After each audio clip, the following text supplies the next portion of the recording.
Maharashtra's Deputy Chief Minister Ajit Pawar's aircraft today crash landed in Baramati, leading to his demise. All 6 people on board were declared dead.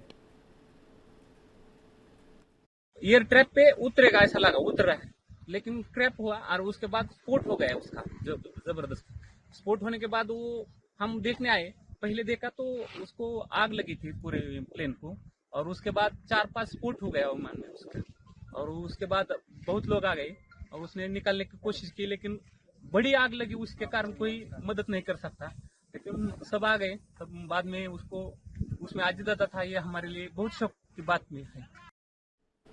All 5 people on board, including Pawar, his PSO Videep Jadhav, flight attendant Pinky Mali, and 2 pilots were killed. There were no survivors. Pawar was en route from Mumbai to Baramati for election-related public meeting when the crash occurred. The aircraft made a second landing attempt before crashing. Let me take you through the visual timeline of the event. On 28 January 2026, 8:10 a.m., Ajit Pawar takes off from Mumbai for Baramati. The aircraft, VI SSK, first came in contact with Baramati at 8:18 IST. The aircraft next call was at 30 nm inbound to Baramati, and they were released by Pune approach. They were advised to descend in visual meteorological conditions at pilot's discretion. The crew inquired about the winds and visibility, and they were informed that the winds were calm and visibility was around 3,000 meters. Next, the aircraft reported on the runway, the final approach of runway 11, and runway was not in the sight to them. They initiated a go-around in the first approach. After go-around, the aircraft was asked about its position, and crew reported on final approach of runway 11. They were asked to report runway in sight. They replied, runway is currently not in sight. We'll call when runway is in sight. After a few seconds, they reported that the runway is in sight. The aircraft was cleared to land on runway 11 at 8:43. However, they did not give a feedback or readback of the landing clearance. Next, the ATC saw the flames around the threshold of runway 11 at 8:44. The emergency services then rushed to the crash site. The wreckage of the aircraft is located on the left side of the runway, abeam threshold RW11. Now, let's take a look at the path that was taken by the aircraft. You can see on this flight tracker that the aircraft made a first approach and then took a turnaround to make a second approach. It was after the second approach that the aircraft lost control as well as communication and went off the radar and crash landed. Initial probe suggests that the plane lost control amid heavy fog. The AAIB has taken over the investigation, and the officers visited the accident site for investigation. The forensic team has also visited accident site and collected samples from the crime scene. सुबह से ही जब से incident हुआ है तब से ही DGCA को और AAIB को भी अलर्ट करके उनके ऑफिसर को भी यहाँ पे साइट पे भेजने के लिए बोल दिया है, और जैसे ही वो आएंगे उनकी जांच की वो भी शुरू हो जाएगी, और लोकल यहाँ के पुलिस को भी बता दिया कि साइट को सुरक्षित कॉर्डन ऑफ करें, फेंसिंग करें, ताकि वहाँ पे जो भी इन्वेस्टिगेशन के लिए चाहिए होगा उस तरह की परिस्थिति रहे। बहुत दुखी बात है, और अभी भी इस विषय को डाइजेस्ट करना कि वो नहीं रहे, ये मानने के लिए मतलब बिल्कुल ना तो हम तैयार हैं, ना कोई भी अभी विश्वास कर सकता है कि इतना शॉकिंग न्यूज़ रहा है। Now, there are 2 problem points emerging in this story. Number 1, the Baramati airport does not have a full-time dedicated air traffic control like big airports. So, how does it operate? Air traffic information in Baramati is provided by instructors, pilots from flying training organizations. This poses serious questions about the level of safety in flight operations in the region. Not just that, the aircraft, the learjet 45XR, met with an accident on 14 September 23 at the Mumbai airport. Same company, 2 aircrafts within the span of 3 years. It veered off the runway while attempting to land in heavy rain, and it split into 2. The aircraft is owned by VSR Ventures Private Limited, a New Delhi-based company established in 2011. It provides private jets, charter services, air ambulances, operations, aircraft management consultancy. The company operates a fleet of mid-sized business jets, including Bombardier, Learjet, and other services. It runs 24/7 services with a focus on business travel. VSR Ventures Private Limited is owned by Captain Vijay Singh and Captain Rohit Singh. Now, what is the Learjet 45XR aircraft itself like? The Learjet is a mid-sized business jet built by Bombardier of the Canada and designed for VIP charter and travel. It can seat 8 to 9 passengers. It's a twin-engine jet aircraft The jet has a range of 3,700 kilometers and a cruise speed of 850 kilometers per hour. It is widely used by corporates, governments and charter operators and is known for its speed, comfort and ability to operate from short runways. And if you look at the visuals that are coming in, the impact was tremendous. There was fire on the impact. There are visuals in which the fire is pretty evident. And if you look at it, the impact side, the impact was on this side of the runway. We will be showing you all the visuals of the impact side, the top-down visuals. But before I move any further, let me introduce my two panelists, Group Captain V.N. Jha, aviation expert, former IF officer, someone who has worked with DRDO also, and squadron leader Akshay Chopra, former IF pilot. Let me go straight away to Group Captain V.N. Jha. Sir, on the face of it, your opening comments, I am not going to tag you with if and buts and then. You have a go at it by looking at the pictures. Well, Kartik, from the, before I utter any other word, I must convey my condolences to the bereaved family. These are the uncertainties of the aviation, which unfortunately has taken a life prematurely. Now, having said that, the aircraft, whenever there is a crash, the fingers will point out and towards it, and who is to be blamed, how is to be blamed. I'm not going to that, but it is invariably.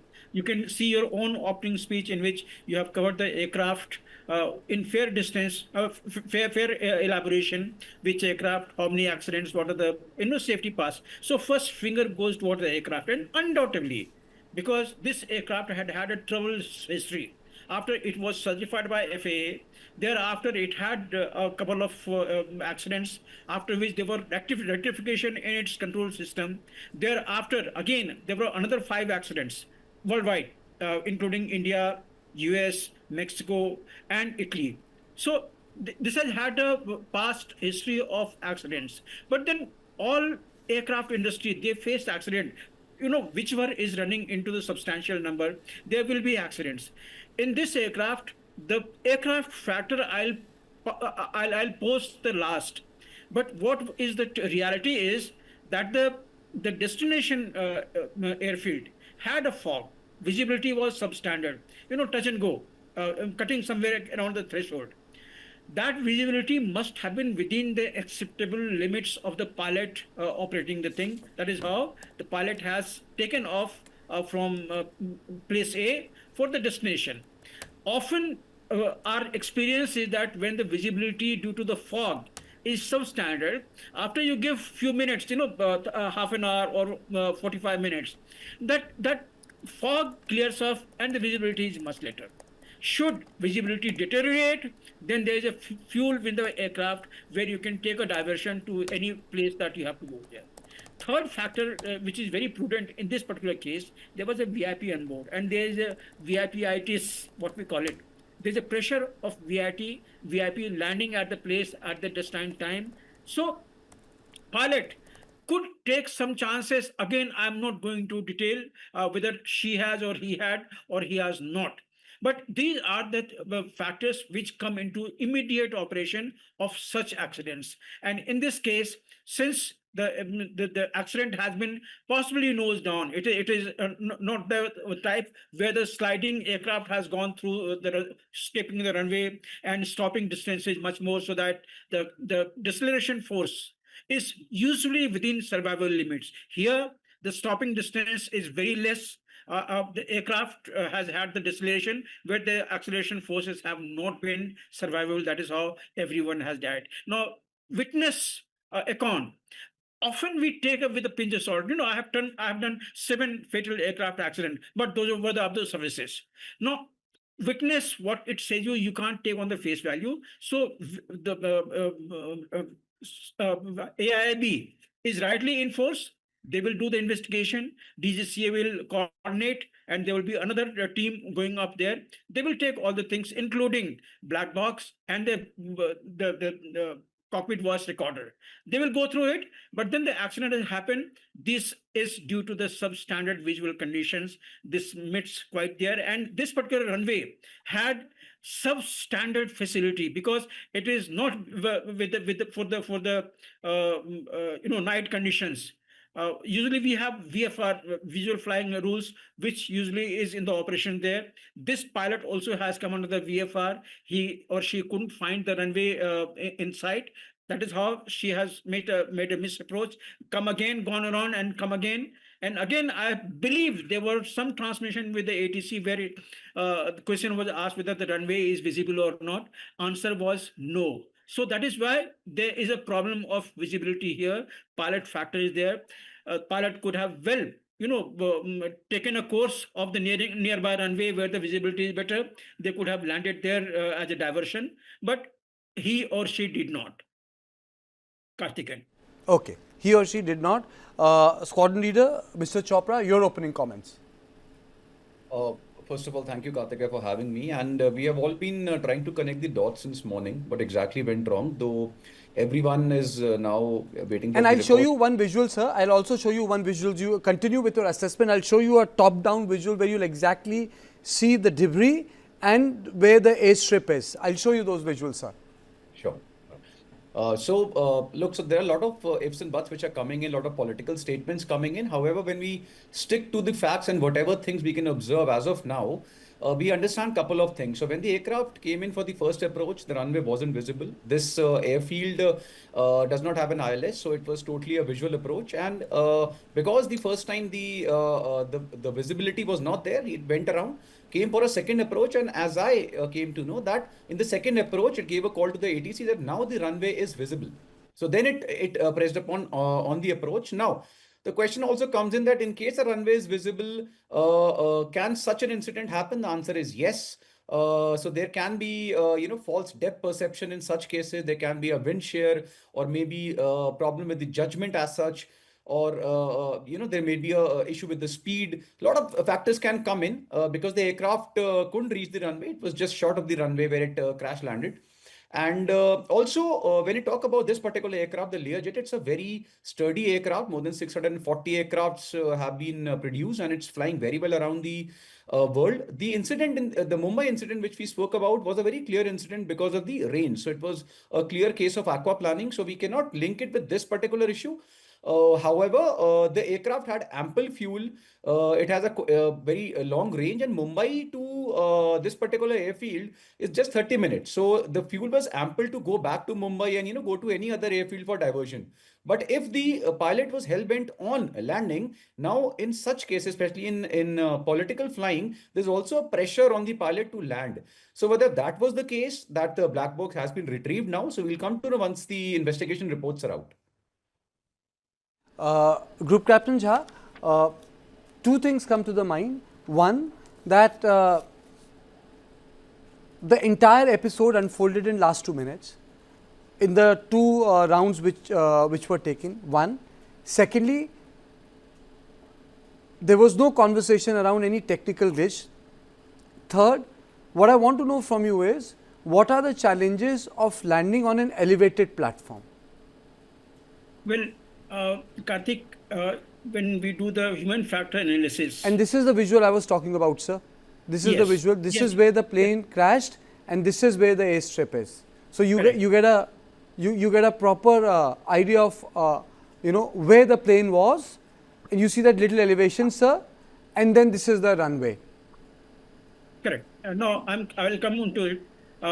In the human factor, we keep on teaching all pilot and give them the visual hands-on training as well. Slope runway has got a different perspective, and especially in the poor visibility, that perspective is exaggerated. So there is a reason for anyone to make error, but then these are the known facts. Every experienced crew is aware of this. If there is a slope either up or down, how the perspective should be, how the approach should be, what should be the angle of approach. So they are all conversant with this. Secondly, when we say that the pilot had come there, conversation was minimum, I must caution you that the conversation between a civil pilot and the air traffic control is much less, much less than what usually we have in the services.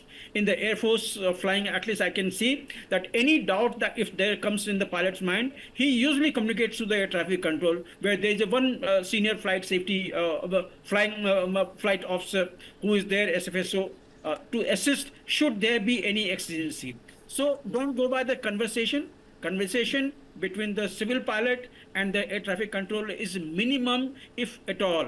They all take it there. When they come for approach, they give one call, and then thereafter they come for approach. If there is a missed approach, even for that, often they just communicate going around. They don't speak what is the real reason for that. That will be known only when the two pilots' conversation is heard on the cockpit voice recorder. Now, having said all this, the instrument system is mandatory in the compromised visual visibility conditions. That is what was lacking onto this. Secondly, I also believe that the width of the runway is much lesser than the many other one, though it is within the permissible limits of the smaller aircrafts. But the runway is, I believe, it is much narrower. I think it is 30 meters or so, where landing on the midline, where 15 meters either way is very, very easily that can be gone while aligning with the runway. So all these things happening. Last factor, I would say that what you see the aircraft burning, there were some people who said that there was a flame, all right. If the flame was already there, then there would have been communications, SOS call or something should have been there, but that call has not been there. So again, speculating, I wouldn't like to speculate anything what exactly happened. Team is already there. Instrument has been, black box has been already found. Cockpit voice recorder also will be in place, I suppose, and everything will come out there. But this is one condition where VFI ITs, I mentioned to you, VIP on board, there is a bit of pressure onto the pilot. He might have told him or might not have told him that I must land at this time. But then that pressure is always, it is a private airliner. There will be compulsion from the company who has employed these pilots that you must try to land on the first go itself. If first go is there, then make another landing and then you must land. These are the pressures in which come in the private airliner. So I guess all these will be played in some or other area. But right now, with the first glance, it looks that there was nothing wrong with the aircraft as such. If there was anything wrong, pilot would have known. He might have attended to land. And pilot factor, human factor,